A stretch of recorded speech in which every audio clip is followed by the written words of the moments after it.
So true. Hi, I'm Jamie. You might remember me from such classics as Norstar A3, London Raiders 2, and Norstar 6, FC Marylebone 2. Today, I'd like to take you on a journey through the history of Norstar FC, and more importantly, where it all went wrong.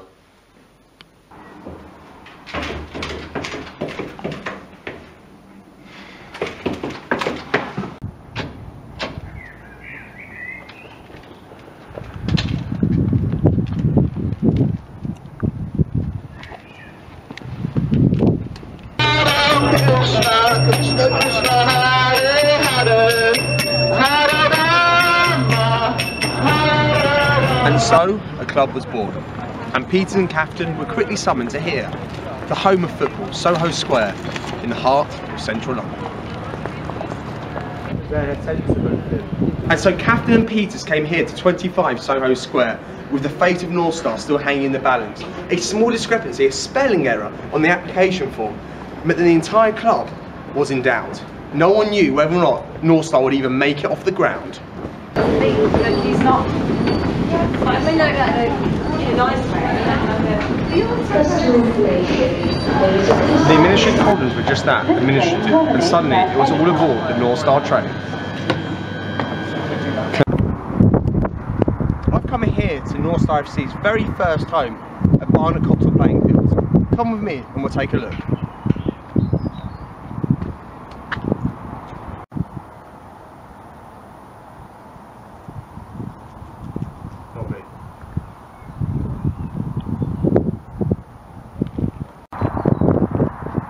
I'm here at Barnet Copthall, the home of many memories for Norstar FC. Do you remember Maurice Frank's hat-trick on his birthday against East London Knights? Here! Do you remember Sammy Calm's hat-trick against Marylebone FC? Here! And what about Ben Menahem's in front of his own father against Hendon Hawks? I'm here with Norstar manager and chairman, Philip Peters. Phil, we're here at Barnet Copthall, where it all began really for Norstar. Sure. What's your abiding memory of that very first season? Can't really look much further than Maurice Frank's hat-trick, really. I mean, that was really the moment for me where it all began. I'd missed the first game, as you know, against FC Marylebone, and I was here on that day when Mo promised us something special and duly delivered. Yeah. So, Phil, what was the moment in that first season where you really started to believe that Norstar could gain promotion? I think it was our 2-1 victory away at Glenthorne when Ellie Hurry scored in the very last minute and we all bundled him over. For me, that was absolutely one of the highlights, and that moment where I think after a tricky winter period, I finally believed the team had galvanised and were really there and ready for promotion.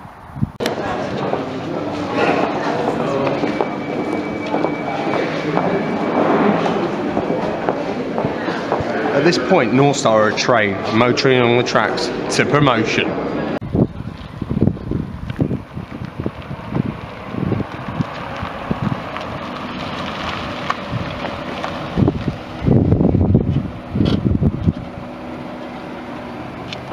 So Norstar moved west, here, to West Hendon playing fields.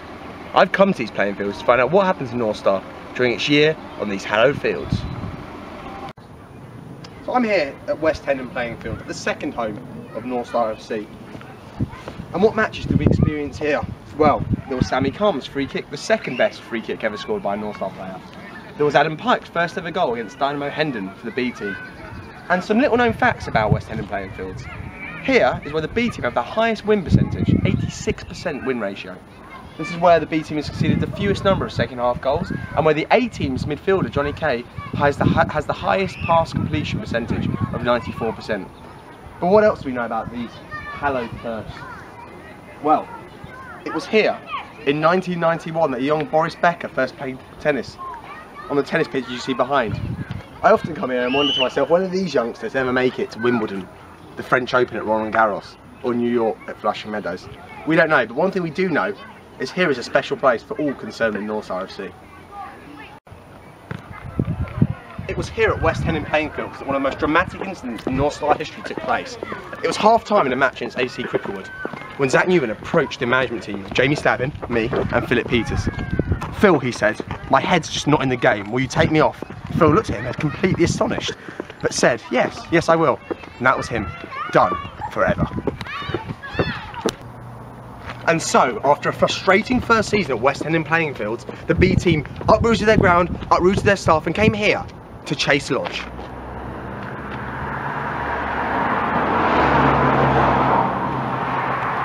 Despite numerous attempts to gain access to Chase Lodge and numerous petitions to the owners, the Norstar documentary was denied permission to film here today, probably due to the infamous dressing room incident of 2011 when an unknown B team player painted the Last Supper in his own shit on the wall of the dressing room.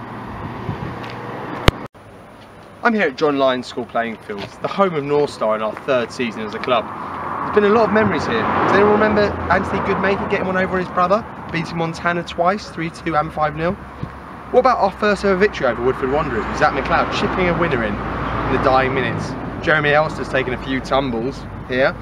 And who can forget Ellie Horry being dropped by Phil Peters and Jamie Slavin, being brought on at half time and scoring a hat-trick. His reaction to run up to the management team, fuck you and fuck you. The Norstar train kept on rolling.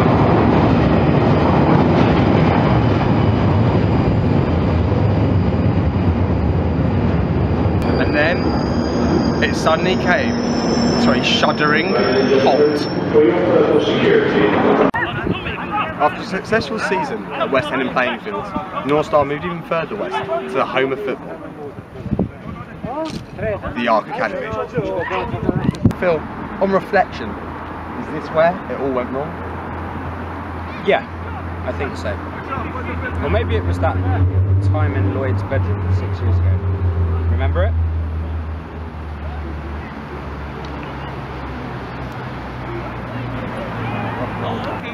I'm here with Abdul, groundsman at the Arc Academy and arguably one of Norstar FC's biggest fans. Abdul, what's your fondest memory of Norstar here at the Arc? Well, it's been almost 2 years now since I know this team. Fantastic lads, funny, different characters. Yeah, well, it's been a good memory to see them every Sunday here. Sometimes they make me the longest day for me sometimes. And who's your favourite player? Oh, this guy's gonna be the funniest guy.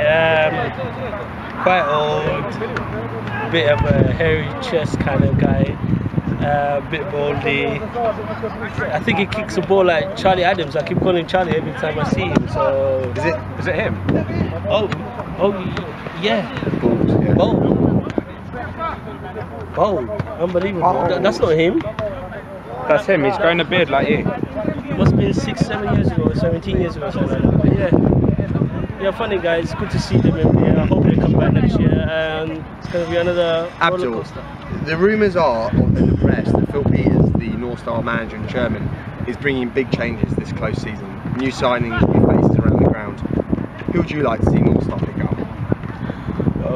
Every year he brings in different talented players. So I'm hoping this year No one doubts he it. will bring more defensive players because we lack of defence, and if we could get one more striker just to put more goals in the back of the net, it would be all nice for us. A little known fact of Norstar FC is that our first club motto was train hard or go home. The problem is too many players decided to make that an actual choice and went home instead of coming to training. Anyways, here's the scene of our final training pitch, Barnet FC's The Hive.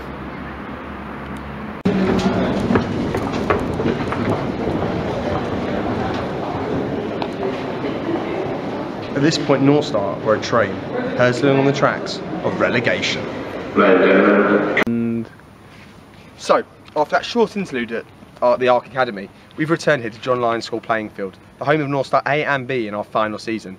And it wasn't the best of seasons. There have been many low points, both teams being relegated, but there have been some cracking moments. So I'm welcoming here Philip Peters, Norstar A manager and chairman of the club.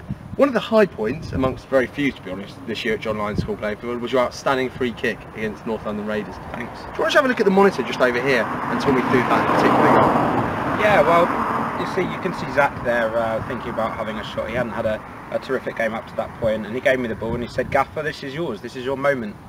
And I said, "Yeah, I think it is my moment." So I took a step back, I saw David Simnock in the goal and knew that if I struck this sweetly, it would go straight in the top corner. And here we go, as I come in, look at that. Look at that quite the curve. whip on that. How do you get such a harsh curve on the trajectory of the Well, ball? I've been watching David Beckham for a number of years now, and studying. You know, on him announcing his retirement a few days later, I think was appropriate at the time, because he's someone I'd always admired and someone who I'd always looked up to when taking free kicks, and I think just wrapping my foot sweetly. I knew, having torn my quad, I only had one shot, and it only takes one shot, as I proved that day. So there you have it, a potted history of Norstar FC. We've been to some of the grounds that we've graced over the years. There was Barnet Copter, West Hendon playing field, Chase Lodge, the Arc Academy, and here, John Lyne School playing fields. The only real question left is, what does the future hold for Norstar London Raiders FC? About a team, It is. gonna be alright. Don't worry Don't worry. about a thing. Do not worry about a thing. Every little thing Oh yeah. is gonna be alright. Hello, come on.